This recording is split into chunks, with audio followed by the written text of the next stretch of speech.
Am I an idiot for refusing to walk my daughter down the aisle? My daughter, who is 26, and I haven't spoken in years. When she was 15, we found out she wasn't my biological daughter and my wife had cheated on me years ago with a friend. As it turns out, this so-called friend was suddenly interested in playing dad. My wife and I divorced. My daughter learned the truth and I told her I still loved her no matter what. Of course, she was interested now in getting to know her biological father, and while it hurt, I tried to accept that. She started pulling away from me after that. Even when trying to still do things together as a family, she was no longer interested. The last straw was when she was 20 and living at my house. We were arguing because she dropped out of her college courses, hadn't done anything for 3 months, and was mad because I told her she either needed to go to school or work if she wanted to stay here for free. She told me I'm not her real dad, so stop pretending like I am and she'll just go stay with her real father. That broke me honestly, but I told her if that's how she really feels, then there's really nothing left to say between us. And she did move out to go live with him. I was depressed for a very long time and drank so much. My son, male 24, was my only reason to keep moving forward. For the first couple years I reached out to my daughter. She wanted no contact. I learned to accept that and move on. It helped me find more peace in my life. My son stopped talking to her for a while over this and was angry with her. They still chat sometimes, which doesn't bother me at all. Through him I learned her biological father died in October 2019. Also that she's engaged. She reached out to me. Firstly, that she knows that we haven't talked in a while but wants to ask me if I'd be willing to walk her down the aisle. After a pretty long message about how much she hurt me in the past with her actions, I told her no. She didn't want me to be her father anymore, so I learned to no longer view her as my daughter. This turned into a fight between us because according to her it's not her fault she wanted to know her real dad. And I agreed with her it's not, but what was her fault was how she treated me ever since. In my mind I know if he hadn't passed we wouldn't even be speaking right now. It ended with telling her I hope she enjoys her wedding but I want no part of it or her life. My son told me she's ranting to my family that I'm ruining her day and she thought parents are supposed to love their kids unconditionally. My brothers seem to think now that I am being an idiot and this is my chance to be in her life again. But I have no interest in that. Still seems everyone has a strong opinion on it that I'm making it difficult for my daughter to have the wedding she wants when it would mean a lot to her. My son is on my side but the comments are still wearing me down, and just for the sake of my sanity, am I being an idiot? Update. Thank you for your support, especially those fellow parents who reached out in my messages. Advice, judgment and suggestions on what to do about my family. It took sending a mass text to everyone who wouldn't leave me alone about this. Took me some time to think of what to write and clear my head from everything. The reminder of everything that I did over the years to try to be in her life and where that all ended. How detrimental it was to my mental health. They all remember what it was like. How much it put me in a dark place that took lots of therapy and the need to be there for my son to get out of. My brother called me after. He apologized for the way he was pushing this. We had a much longer conversation. I told him my decision to remain out of her life was final, so he respected that. Since no one else has said anything, I'm hoping that means everybody else got the message. Best thing some suggested here was blocking out the others saying things in her. It wasn't doing my mind any good. I spoke to her over the phone to talk about the way she's been behaving online and the others in the family. I apologized for how things happened and wish she didn't have to deal with these life-altering moments at such a young age. She made her choice for the past 6 years just the way I have. Even asked her to be honest with herself and answer, not to me, if her biological father hadn't passed, would we be here right now speaking to each other? She didn't say anything, but that's fine. It's a question for her to honestly answer to herself. Like I did before, I told her to enjoy her wedding and hope it's a lovely, healthy marriage. And this door to our relationship is closed. I hope she could find peace with that and enjoy her life the way I have. Conversation ended shortly after that.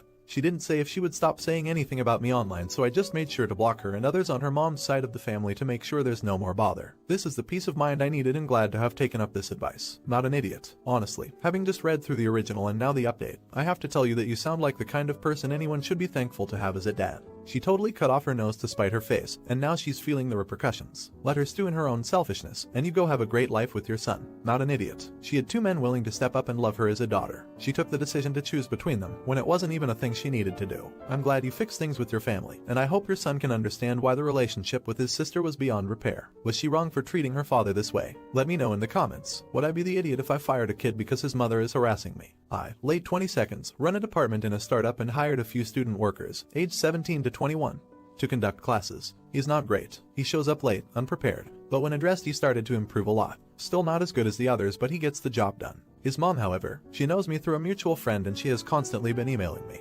asking why she doesn't have access to the internal systems of the company so she can check on his work, sending me voice notes of her screaming at him after he forgets about meetings, sending me messages to excuse him from these classes he's supposed to conduct last minute because she didn't finish up her rounds, or even when he just forgot. The last incident was when he showed up 25 minutes late. Didn't even notify us. He knew I'd be out for the day and proceeded to bill for more time than he was there for. I wrote on his timesheet that he was overbilling and that he needed to inform us if he wasn't going to make it on time. A voice note followed, screaming, "Mommy dearest saw the note I made." Screaming at him, and I just can't anymore. I feel like a complete butthole firing him over his mother, and I know his behavior justifies him being fired. But he's been working really hard on improving, and I can see the difference. Edit: to answer all the questions, I've spoken to both of them to cool it down with her behavior. I've blocked the mom. She contacts me through his account, so she had access to our systems anyway, which is already an issue. Luckily, I've ensured he has no access to any systems with info on the minors taking the courses. This could have opened a whole can of worms. We hired the students because the model is focused on teaching students. We have kids that go through the program and can lead full classes at the age of 15. It's made for low-cost communities so kids can be taught how to be leaders. I love my job. It has changed so many lives and gotten teens to bloom. We have a handful of paid instructors for when the interns, the kids paying cents for the programs, can't make it. Legally, I'm good to go, thus making this and would I be the idiot problem. HR is fully supportive of my decision as well as the higher-ups. They are actually encouraging it but gave me the final call. Update: so, sad update. He got fired. We took the time and HR spoke to him about his conduct and performance. He admitted to slacking and promised to keep his mom under control. She quickly deleted all the messages on Facebook she sent to me to remove a trace thereof, but the emails remain. He promised to keep everything up to standard and work as hard as possible. The focus was on his quality of work. His mother was mentioned but just as an afterthought of appropriate work conduct. He then proceeded to amaze us for a total of 5 days before going back into his old habits again and being completely useless and even aggressive towards other team members, making slight mistakes. He even charged X for the amount of time for a quarter of the quality of work the other team members produce. So his 2-week probation ended after 9 days. I hope his mom never does this again. But all in all, his work ethic is what got him fired in the end. Not an idiot. Claiming you worked more than you did is wage theft. I'd have fired him the first time he did that. The other things are secondary. Not an idiot. Mom comes across a helicopter parent that probably took her piloting lessons a little late in life. She apparently didn't stick the landing with the lessons about ethics and responsibility when the kid was younger, and now she's seeing he's a bit irresponsible and trying to overcompensate. Should he have fired the kid sooner? Let me know in the comments. Now, am I the idiot for moving out against my parents' wishes? I, female 18, have several motives for moving out. 1. I have issues with my dad. He fits the bill of a narcissist. He nitpicks minor details, controls all aspects of my life, friends, relationships, screen time. We have no privacy, constantly checks our phones, and says extremely hurtful things. I've tried talking to him and my mom about it, but things never change. 2. Religion. My parents are Christians and extremely conservative. They want their kids to live like them, but they tend to force us and manipulate us into acting according to their religion. 3. Homophobia. I was outed to my parents as a lesbian by a friend years ago. They don't accept me. They said horrible things to me and put me through various programs to try to fix me. The beginning of this year they found out I have a girlfriend. They flipped out. Even though I'm 18, they took my phone and kept me in the house for months. My clothing and haircuts are controlled. Everything I do is monitored and my siblings are recruited to spy on me. They are no longer providing financial support due to my sexuality, so I cannot attend university. I'd be a lot happier if I moved out. I'm emotionally exhausted and my mental health has seriously dipped multiple times. I've tried my best to comply with their wishes respectfully, but sometimes I've failed by insisting on cutting my hair and by lying that I didn't have a GF. Even though I haven't been allowed to see my GF, we've managed to stay in contact. She has offered to let me move into her flat with her. It's on her parents' property and they said they would support me financially until I'm on my feet. I was going to just tell my parents on the day I left, but I realized I'd be an idiot. So I told them. I explained that obviously we were having issues and listed basic motives and that it will probably benefit everyone in the end.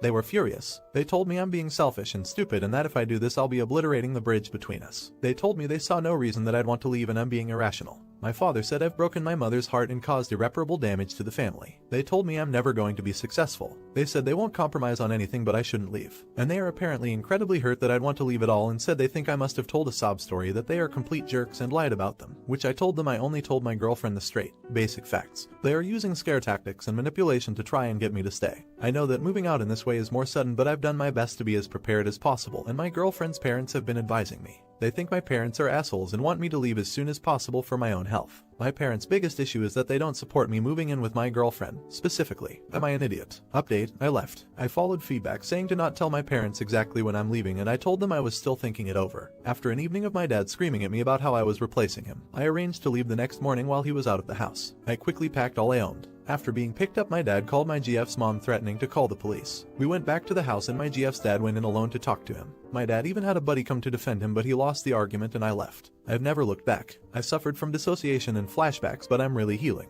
I've been going to therapy. My therapist is amazing. My dad is indeed a narcissist and I had symptoms of PTSD. But I've made so much progress. I have low contact with him and strict boundaries. I'm the healthiest and happiest I've ever been. I'm working through things that were buried deep. My GF's parents have taken me in and become the mom and dad I've never had.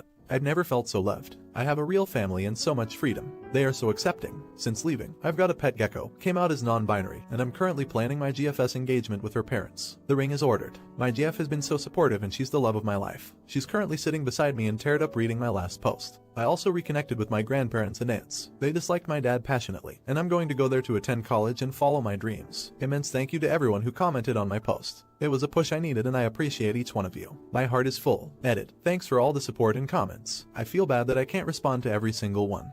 But I appreciate all of you. And I should have clarified, I really appreciate the advice that I shouldn't rush my relationship. I am very excited and we are getting engaged soon, but we are definitely only getting married when I'm finished in college and financially stable. I want to be fully prepared before taking that step. Not an idiot. They just want to control you. Leave. Space will be better for you. And if having space doesn't improve their outlook, that means space is even more important for you. Not an idiot. You can't be an idiot for leaving your abusers. And if your parents were reasonable non-abusive parents, they never would have reacted that way to you. An adult deciding that moving out is what is best for you. By the way, just leaving them with no warning does not make you an idiot. It makes you a sensible person who escaped horrible abusers, or her parents manipulating her. Let me know in the comments. Now, am I the idiot for deleting my friend's wedding photos in front of them? I'm not really a photographer, I'm a dog groomer. I take lots of photos of dogs all day to put on my Facebook and Instagram. It's my thing if that makes sense. A cut and a photo with every appointment. I very seldom shoot things other than dogs even if I have a nice setup. A friend got married a few days ago and wanting to save money, asked if I'd shoot it for them. I told him it's not really my forte, but he convinced me by saying he didn't care if they were perfect. They were on a shoestring budget and I agreed to shoot it for $250, which is nothing for a 10-hour event. On the day of, I'm driving around following the bride as she goes from appointment to appointment before the ceremony, taking photos along the way. I shoot the ceremony itself, and during the reception I'm shooting speeches and people mingling.